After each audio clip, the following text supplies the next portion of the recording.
Assalamualaikum warahmatullahi wabarakatuh. Perkenalkan, nama saya Amanda Cahyani dari kelas 12 MIPA 1. Pada kesempatan kali ini, saya ingin menceritakan kembali sebuah novel yang berjudul Daeho Delivery Service, karya Priti Angelia yang terbit pada tahun 2015. Sinopsis singkat dari novel ini adalah Han Daeho memutuskan tinggal sendiri di Seoul setelah ia mengetahui bahwa ia bukanlah anak kandung dari kedua orang tua yang ia sayangi. 2 bulan setelah menetap di Seoul, Daeho mendapatkan pekerjaan sebagai pengantar surat. Daeho akhirnya tahu ia bukanlah pengantar surat biasa. Choi Hyun Ki, bosnya, menyuruhnya menjamin bahwa si penerima surat membaca surat itu. Karena surat-surat itu adalah surat yang tidak pernah disangka akan didapatkan si penerima. Musim panas, Seoul, 5 Mei 2014. Daeho saat ini tengah mati kebosanan. Ia sedang meratapi nasibnya dengan memandangi langit-langit kamar. Dalam waktu kurang dari 2 bulan, uang simpanannya yang lumayan banyak telah ludes seketika untuk membayar kos dan makan sehari-hari. Aku harus cari kerja. Kalau tidak, aku bisa masuk TV karena mati kelaparan di sini. Daeho pun bangkit dari tidurnya dan berkutat dengan laptop untuk mencari pekerjaan. Ketika membuka website khusus lowongan kerja, salah satu lowongan kerja menjadi perhatiannya. Lowongan pekerjaan itu memberi persyaratan yang cukup mudah untuk orang yang baru lulus SMA sepertinya. Dan yang terpenting, perusahaan itu menawarkan gaji awal 3 juta won dan bisa naik. Setelah memeriksa bahwa perusahaan tersebut bukan tipu-tipu, Daeho menyiapkan dokumen digital, ijazahnya, dan tidak lupa nomor SIM ia tulis juga di CV-nya. 1 jam berikutnya, Daeho terbangun saat mendengar dering ponselnya begitu nyaring. Sebuah telepon masuk dan itu ternyata panggilan wawancara dari perusahaan yang baru saja ia lamar. Ia diajak untuk wawancara besok pagi pukul 9 di kantor Gangnam. Besok paginya, dengan kemeja dan celana bahan, Daeho tampil rapi seperti orang kantoran. Dengan naik subway, ia berangkat pukul 7. Setibanya di alamat yang tertera pada website perusahaan, Daeho tercengang. Bukannya gedung pencakar langit, ternyata perusahaan itu berada di sebuah rumah mewah berlantai 3. Setelah bergelut dengan pikirannya untuk melanjutkan wawancara ini atau tidak, Daeho memutuskan masuk ke dalam.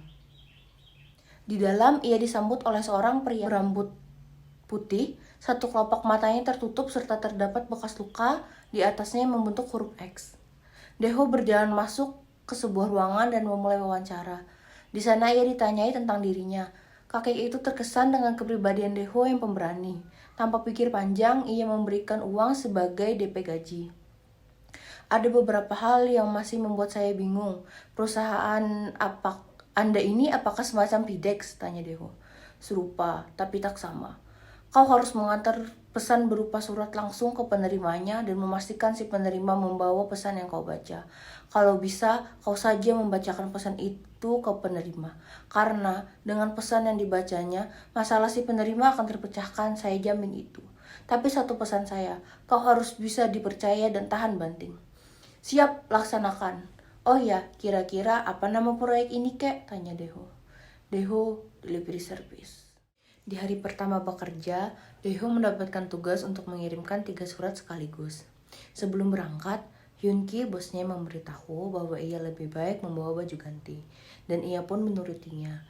Di tujuan pertama, Daeho mengantarkan surat ke sebuah restoran.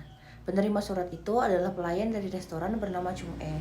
Chung E tidak mau membaca surat yang dibawakan Daeho karena itu ternyata dari Bonhwa, mantan kekasihnya. Tetapi karena tugas Daeho adalah memastikan si penerima surat membaca suratnya, maka Daeho pun membacakannya.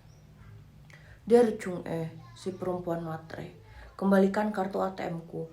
Kau sudah tidak punya kesempatan untuk menguras aku lagi. Tahu dirilah, kalau memang kurang uang, jual diri saja. Pure. Daeho disiram 1 botol penuh air mineral yang dibawa Chung E. Ia pasrah. Mungkin ini juga salahnya karena tidak memfilter isi surat. Mungkin ini alasannya juga Hyun Ki menyuruhnya membawa pakaian ganti. Singkat cerita, usai mengantarkan semua surat, Daeho kembali ke kantor. Di sana, Hyun Ki menyambutnya dengan menanyakan bagaimana tugas pertamanya. Daeho hanya bingung. Pengalaman pertamanya memang terasa luar biasa. Selesai memberi laporan, Daeho dipersilahkan untuk pulang. Tepat sebulan sudah Daeho menjadi bagian dari proyek Daeho Delivery Service. Selama itu pula, ia telah mengantarkan surat hingga ke kota Busan dan Daegu. Kali ini, ia mendapatkan tugas mengantar surat ke kota Damyang di Provinsi Gwangju. Surat tersebut ditunjukkan kepada Yong Eun-kyung, seorang narapidana tua renta yang dituntut 1 tahun penjara karena mencuri bambu khas kota Damyang. Penuntutan tersebut menyita perhatian seluruh Korea, karena tersangkanya adalah wanita tua sebatang kara.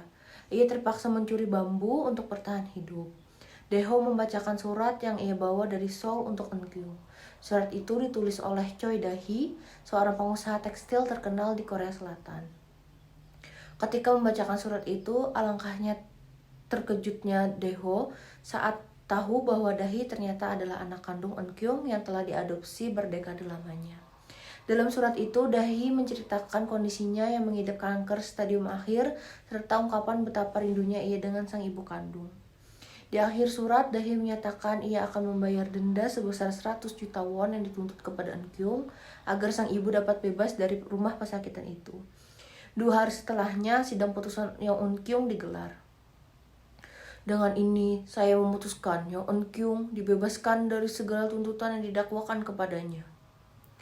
Pembacaan surat putusan yang diakhiri dengan ketukan palu hakim disambut tepuk tangan para hadirin di ruang sidang. Dari jauh, Daeho melihat Eun-kyung sedang terduduk di lantai. Ia tampak mensyukuri kesempatan yang ia dapatkan.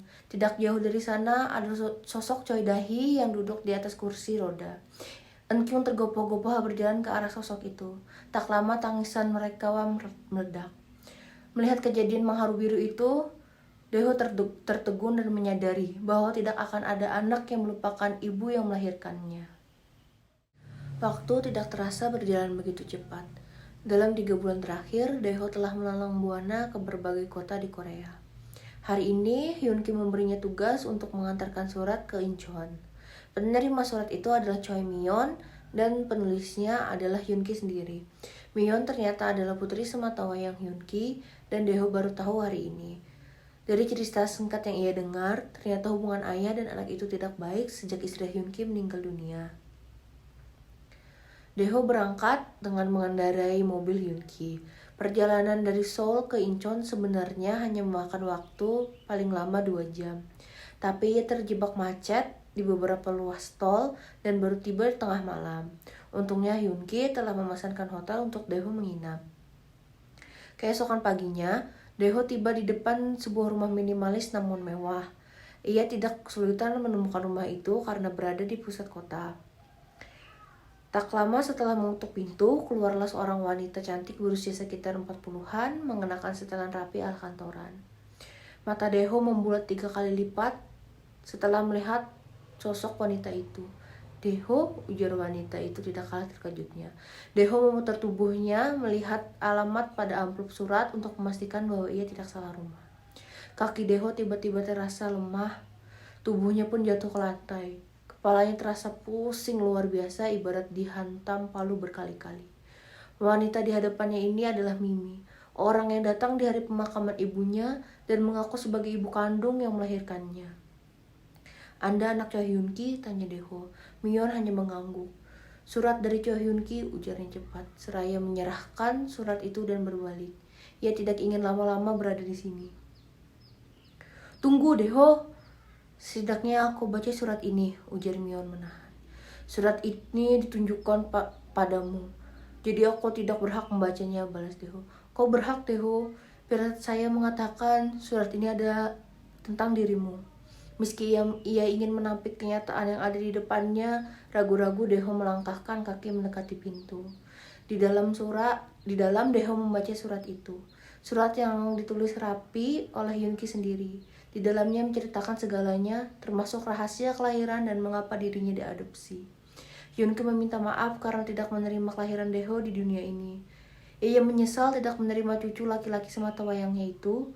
Di surat itu pula ia mengatakan bahwa Daeho dan Myon berhak atas segala aset dan ia pun berharap Daeho bersedia untuk melanjutkan proyek Daeho Delivery Service setelah ia tiada.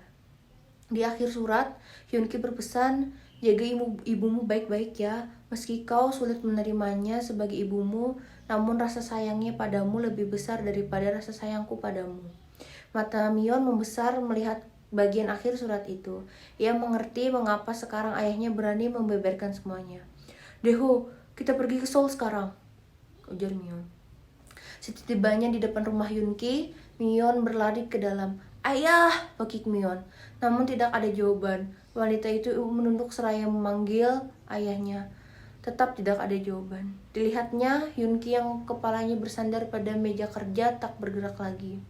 Deho, tolong bantu saya membawa ayah ke rumah sakit, Mion memohon dengan terisak.